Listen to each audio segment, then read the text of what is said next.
Espaillat. Amadis of Gaul, by Vasco de Lobera, translated by Robert Southey. Book 4.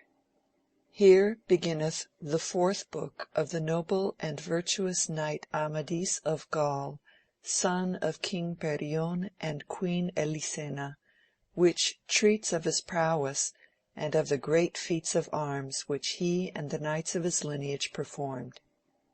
Chapter 1. Of the great lamentation which Queen Sardamira made for the death of Prince Salustanquidio. You have heard in the third book of this great history how King Lisuarte, against the will of all his subjects, great as well as little, delivered up his daughter Oriana to the Romans, and how by Amadis and his companions of the Firm Island she was from them rescued. Now we will tell you what ensued. When Amadis had left the vessel where the princess was, he went through the fleet to give orders concerning the prisoners and the spoils. Coming near the ship where Salustanquidio lay dead, he heard a great lamentation, for the people and the knights of that prince were making moan over him, and relating all his praises and greatness, so that Agrayes and they who had won the ship could neither quiet them nor remove them from the body. Amadis therefore ordered that they should all leave the vessel, and he gave command that the body should be placed in a coffin, and that such burial should be given him as befitted such a lord, for albeit he was his enemy, he had died like a good man in his master's service. The noise of this lamentation was so great that it reached the ship wherein was Oriana, but so soon as Queen Sardamira heard that it was for Salustanquidio's death, forgetting all her former grief, she wrung her hands and threw herself upon the ground, and began to exclaim, "O generous prince and of high lineage, the light and the mirror of the whole Roman Empire! What a grief and a calamity will it be to all who love thee when they shall hear the tidings of thy unhappy and disastrous end, and what grief wilt thou feel, O emperor, when thou shalt learn the death of this thy cousin, who was the strong shield of thine empire, and the destruction of thy fleet, and the disgraceful loss of thy knights. Either thou must tamely submit to this loss, and remain the most dishonored prince in the world, or else prepare to avenge it, putting thy state and person to great peril and doubtful issue, for by all that I have seen since my entering Great Britain in an unhappy hour, sure am I that there is no prince or power however great against whom these knights would fear to wage war. Alas, my afflicted heart grieveth more for the living who will suffer in this quarrel, than for these dead whose share of the evil is past." But then Oriana and Mabilia raised her up, and comforted her the best they could. Chapter 2. How by the choice and command of the Princess Oriana these knights carried her to the Firm Island.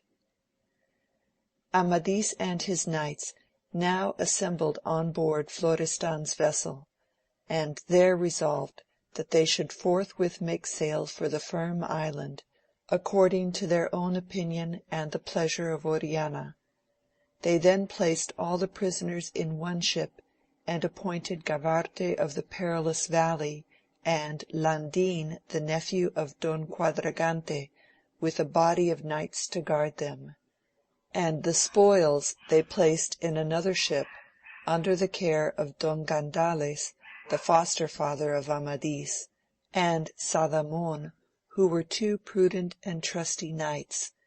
Their own force they divided among the other vessels in the manner that they had first embarked, and then they deputed Don Bruneo of Bonamar and Angriote of Estravaus to inform Oriana that they were ready to obey her and to request her commands. These 2 knights went on board her ship, and kneeling before her said, "Good lady, all these knights who are here assembled at your rescue inform you that the fleet is now ready for your service, and desire to know your will, that they may fulfill it." "My true friends," replied Oriana, "I should not desire to live if I thought that it would never be in my power to requite the love ye have all shown me. But I trust in God that as I have the will, so will he one day give me the power to show my gratefulness. Say to the knights that what has been before determined should now be put in practice, that is, to go to the Firm Island. There we can take farther counsel, and there I hope that these difficult and painful beginnings will come to a good end." When the 2 knights had carried back this answer to their companions, they bade all their trumpets sound, and joyfully and with loud clamours the fleet began to move on. Joyfully and courageously did these knights go their way, being of one accord, and resolved not to give over the enterprise which they had begun, till they should have well and happily concluded it, for they were all of high lineage and of great prowess, and the knowledge that their cause was just now greatly heartened them, and they even rejoiced to see themselves thus engaged against 2 such powerful princes, for be the issue what it would, they were sure by the contest to acquire a fair fame, and leave behind them a remembrance which should endure for ever. Certes, whoso had seen them in that gallant fleet, how proudly they sailed on, so armed and with such a company, would have weened that they were the train of some great emperor, and of a truth scarcely could there be found in the household of any prince, how great soever, so goodly a company of knights, high born, and so approved in arms. 7 days they sailed along, and then took port in the haven of the Firm Island, and there discharged the cannon for joy. The islanders in alarm, seeing so great a fleet, took arms and ran to the beach, but then they knew the banners and device of Amadis their lord. Forthwith the boats were put out, and Don Gandales landed to prepare the apartments, and ordered that a bridge of boats should be made from the shore, that Oriana and her ladies might by that means land. Chapter 3. How Grasinda, knowing the victory which Amadis had gained, adorned to go forth, accompanied by many knights and dames, to receive Oriana. Now, when the fair Grasinda heard of the coming of the fleet and of all that had befallen, she made ready to receive Oriana, whom of all persons in the world she most desired to see, because of her great renown that was everywhere spread abroad. She therefore wished to appear before her like a lady of such rank and such wealth as indeed she was. The robe which she put on was adorned with roses of gold, wrought with marvellous skill, and bordered with pearls and precious stones of exceeding value. This robe till now she had never worn, having reserved it to wear when she should make trial of the forbidden chamber. On her goodly hair she would wear no other adornment than the crown which the Greek knight her champion had challenged for her, and won for her from all the damsels in King Lisuarte's court. She rode a white palfrey, whose trappings were all curiously wrought with gold. In this guise had she resolved, if her good fortune was such that she should accomplish the proof of the forbidden chamber, to return to King Lisuarte's court, and there make herself known to Queen Brisena, and to her daughter Oriana, and to the other princesses and damsels, and from thence to return with great glory to her own country. But the issue was far otherwise than she hoped and imagined. For fair as of a truth she was, yet was not her beauty equal to the beauty of Queen Briolania, who had attempted that adventure and failed therein. In this rich attire did that lady go forth from her apartment, and with all her dames and damsels all richly apparelled, 10 of her knights on foot led her reins, and with this array she proceeded to the shore. The bridge of boats had now been joined, it reached to the ship on board of which was Oriana, and Grasinda waited by the end of the bridge to salute her as she landed. Oriana now came out of her cabin, apparelled in a manner more beseeming decency and her present fortune, than for the advancement and display of her beauty. She, seeing Grasinda thus ornamented, awaiting her at the bridge end, enquired of Don Bruneo if that was not the dame who had come to her father's court, and won the crown from the damsels. Bruneo replied that it was the same, and bade Oriana accost and salute her honourably, according to her deserts, for she was one of the worthy dames of the world, and then he related what honours and good offices Amadis and himself and Angriote had from her received. To this Oriana answered, "Reasonable it is then that you and your friends should love and honour her, and thus will I do." Then Don Quadragante and Agrayes each took the princess by the hand, and Don Florestan and Angriote led Queen Sardamira. Amadis alone led Mabilia.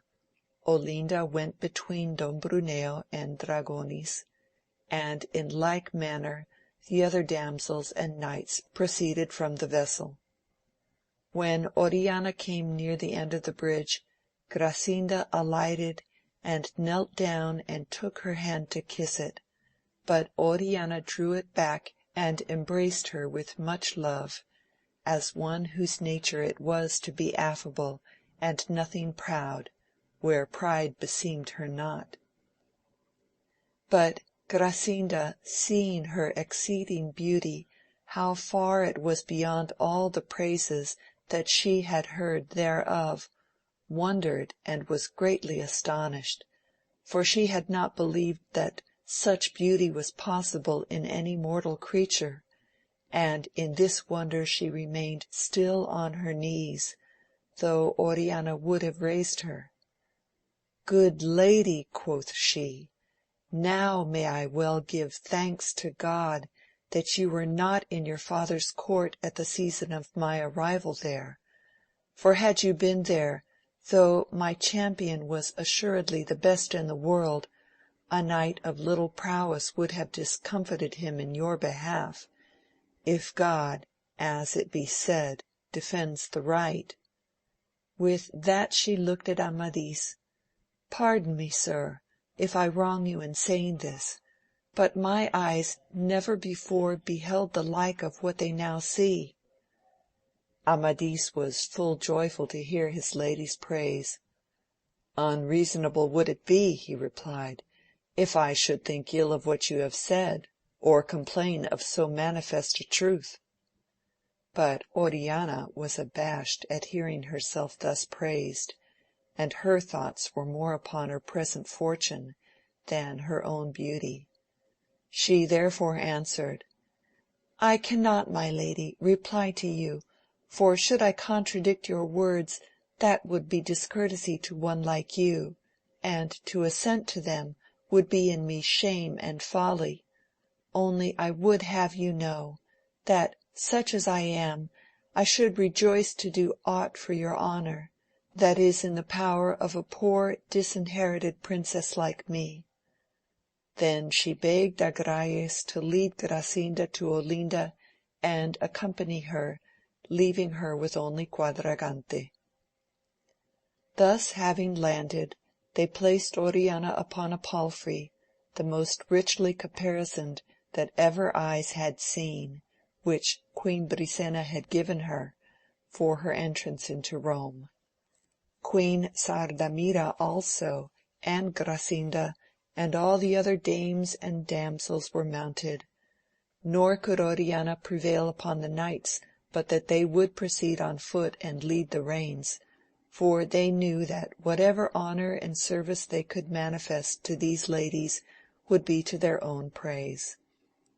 In this order they entered the island by way of the castle, and these ladies and Oriana were conducted to the tower in the garden where Don Gandales had ordered their apartments to be made ready, that being the best dwelling in the whole island, for albeit there were many rich dwellings of rare workmanship, yet that tower wherein Apolidon had wrought the enchantments, which were spoken of at length in the second part, had been his favourite place of sojourn, and for that reason he had fabricated it with such skill and such costliness, that the great emperor in the world would not have ventured to attempt to make the like.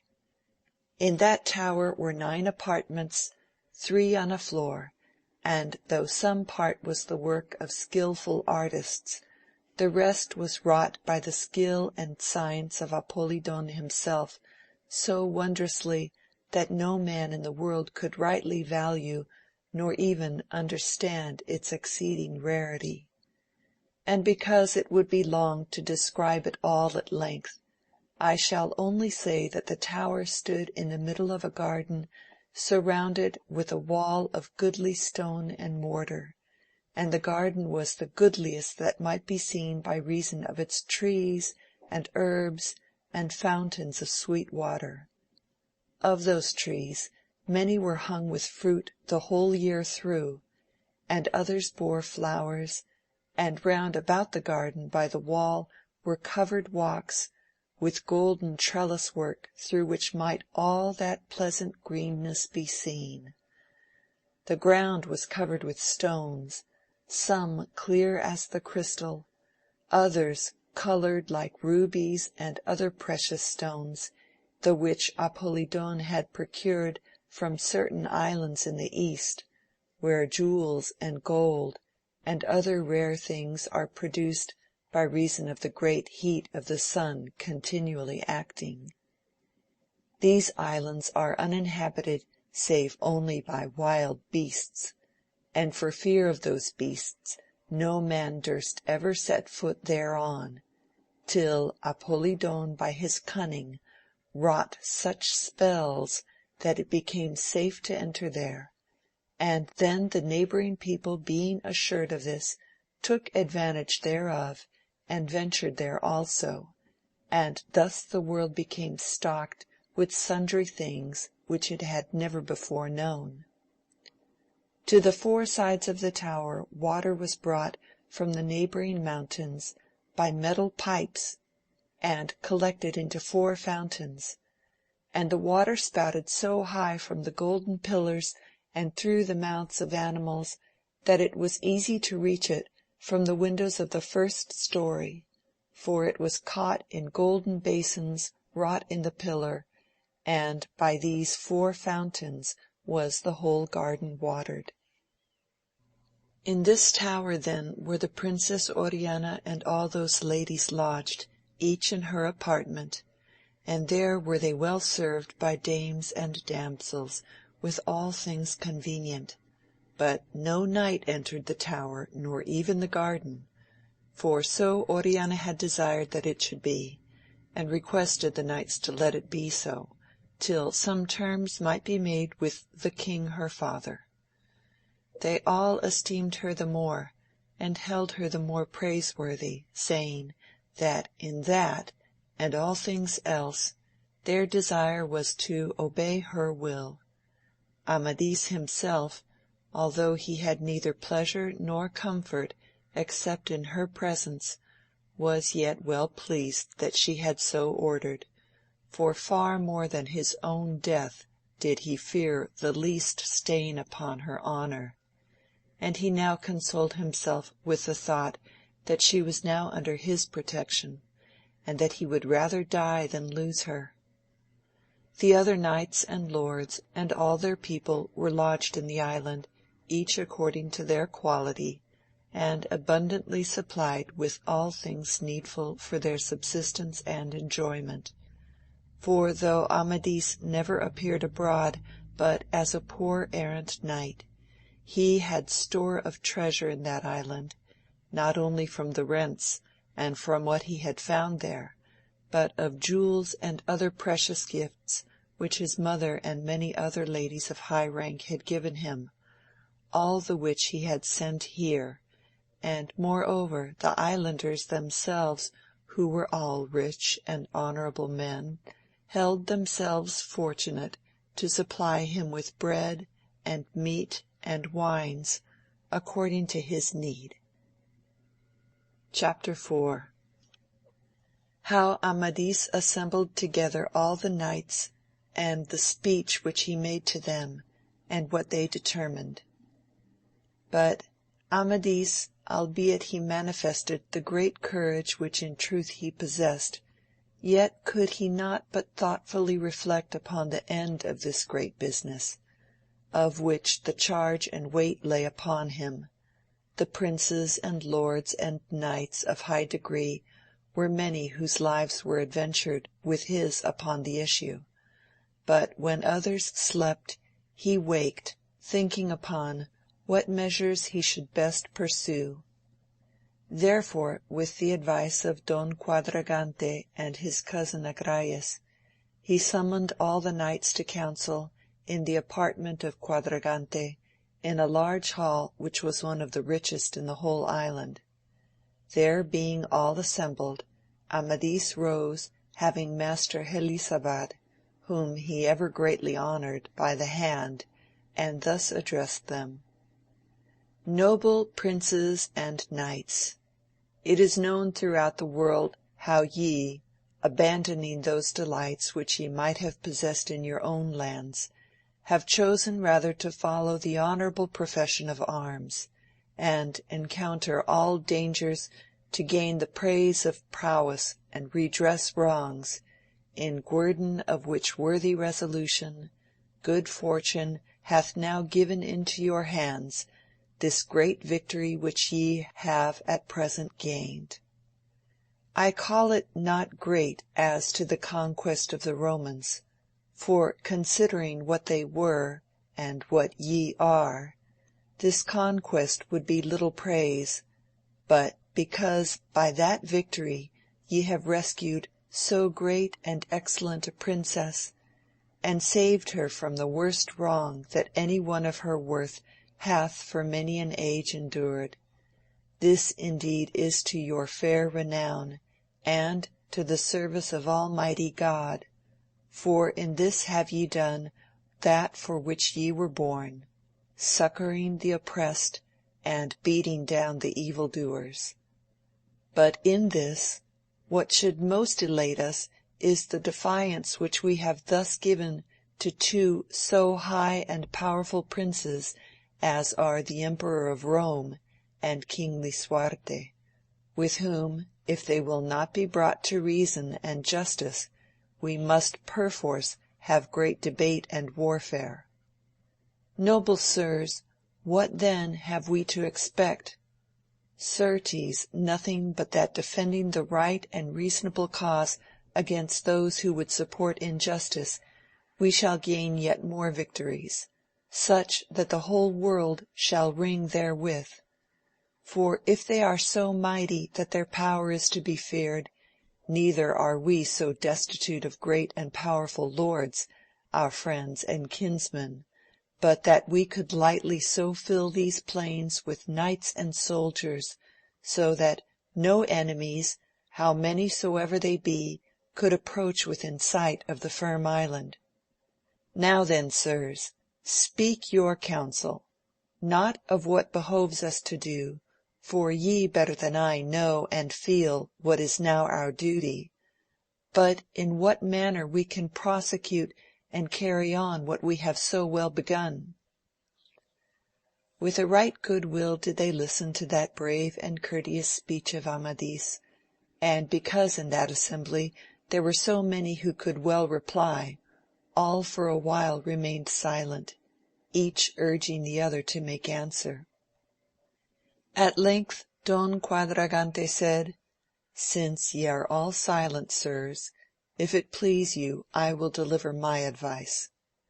Agrayes answered, "Sir Quadragante, we all beseech you to do so, for considering who you are, and what great achievements you have honourably brought to end, it best becomes you of all others to make reply."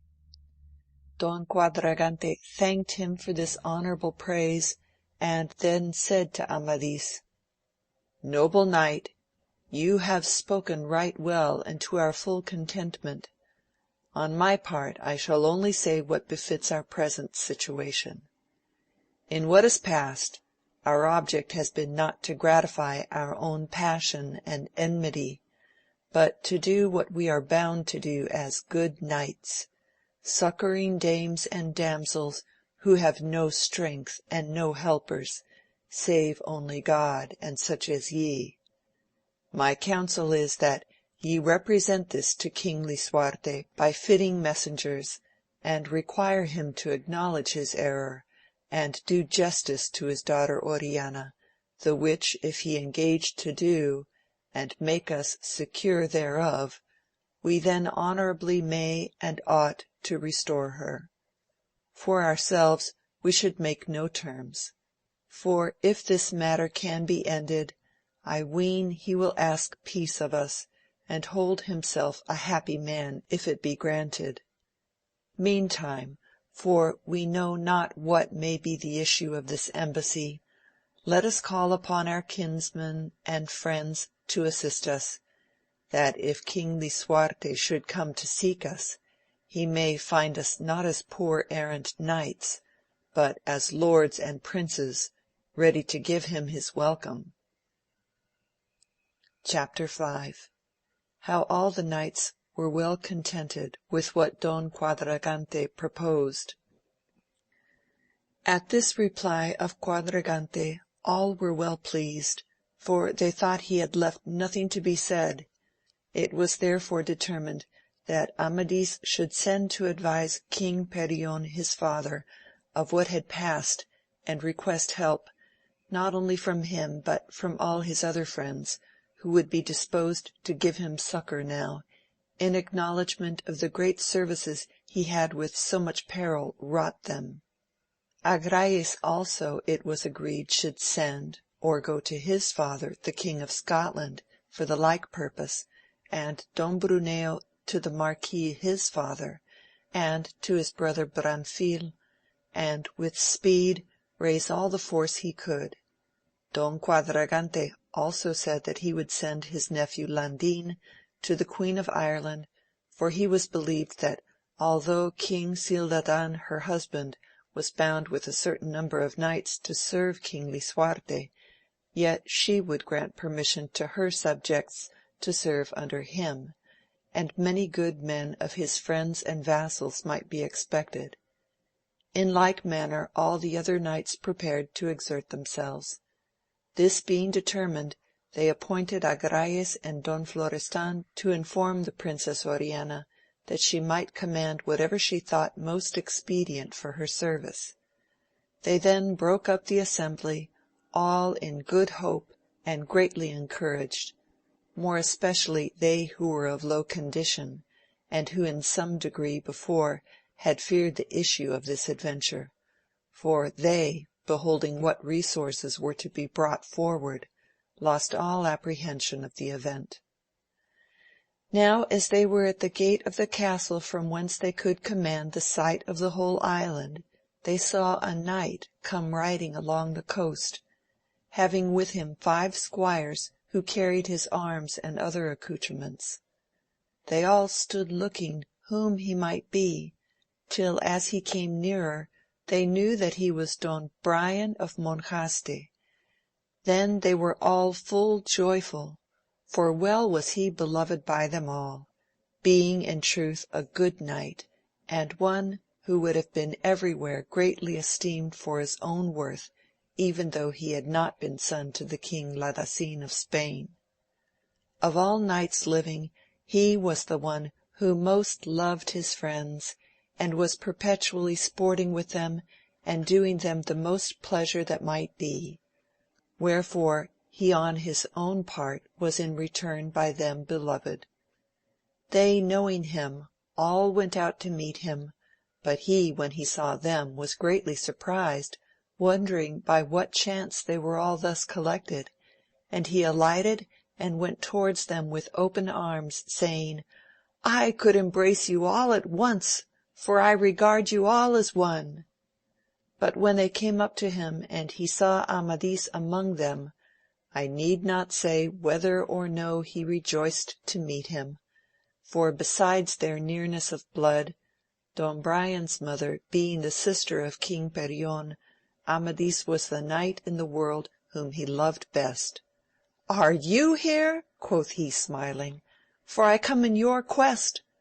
Though all other adventures should fail us, we should have enough to do in seeking you when you conceal yourself so well. Say what you please, replied Amadis, embracing him, for I have you now where I shall take my amends. The knights command you to mount again, and come into the island where there is a prison ready for such as you.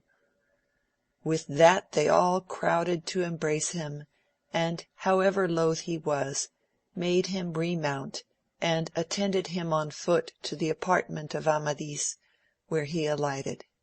His cousins Agrayes and Florestan disarmed him and brought him a scarlet mantle, but he, being thus disarmed, and seeing around him so many knights and of such prowess, said, There must be some great mystery and cause why so many good knights are thus assembled. I beseech ye, sirs, tell me the reason, for something thereof I have heard since my landing. Upon this they bade Agrayes relate what had passed, and he, whose heart was in the enterprise, recounted what had been done, to the shame of King Lisuarte, greatly commending what the knights had undertaken. When Brian of Monjaste heard this, he thought it a serious thing, being himself a prudent man, and one who looked to the issue of such things as well as the beginning. And had this thing been to do, belike he not knowing the love of Amadis and Oriana, might have dissuaded the enterprise, or at least proposed measures more moderate before so desperate a course were taken, for he knew King Lisuarte how jealous he was of his honour, and as the injury thereto was so great, great in proportion would be his efforts for vengeance. Howbeit as the thing was, his assistance rather than advice was now required, and more especially as Amadis, whom he so loved, was the chief of the enterprise. He praised them for what they had done, and promised the aid of his own person, and of all that he could raise in his father's dominions, but he requested that he might see the Princess Oriana, and learn from her what was her pleasure. Sir cousin, replied Amadis, you are just come from a long journey, and these knights have not yet taken food. If it please you, rest now and eat. Meantime, your arrival shall be made known to the princess. This counsel Don Brian thought good, so the knights took their leave of him and retired each to his home. When it was evening, Agrayes and Florestan went to wait upon Oriana as they had appointed, and they took Don Brian with them. They found her with all the other princesses and ladies of her company, expecting them in the apartment of Queen Sardamira. Don Brian knelt before her, and would have kissed her hand, but she withdrew it and embraced him, and welcomed him with her accustomed courtesy. Sir, quoth she, Don Brian, you are right welcome. Welcome indeed you would at any time be, for your nobleness and great virtue, but at this time more especially. I need not tell you what doubtless you have already learnt from your friends, nor need I request you what to do, for you are more worthy to give than to receive advice. Don Brian answered, The cause of my coming, lady, hath been this. After the battle which King Lisuarte had with the 7 kings of the islands, I returned to Spain to the king my father, and there was busied in his disputes with the Africans, till I heard that my cousin Amadis was gone into some foreign land, no man knew whither. But then, because he was the flower and mirror of all my lineage, and the one whom I the most esteemed and loved, his loss so greatly grieved me that I determined to go in his quest, and therefore came hither to this island, thinking that here I might likeliest hear some tidings of him. So hither my good fortune guided me, not only to find him, but to arrive in a time when I may manifest some part of the great desire which I have ever felt to serve you. For, as you imagine, lady, I have heard what has happened, and knowing the inflexible condition of the king your father, something also I can guess of what is to ensue. But, come what will, my person is at your disposal to serve you. Many thanks did Oriana return to him for this his courteous speech. Chapter 6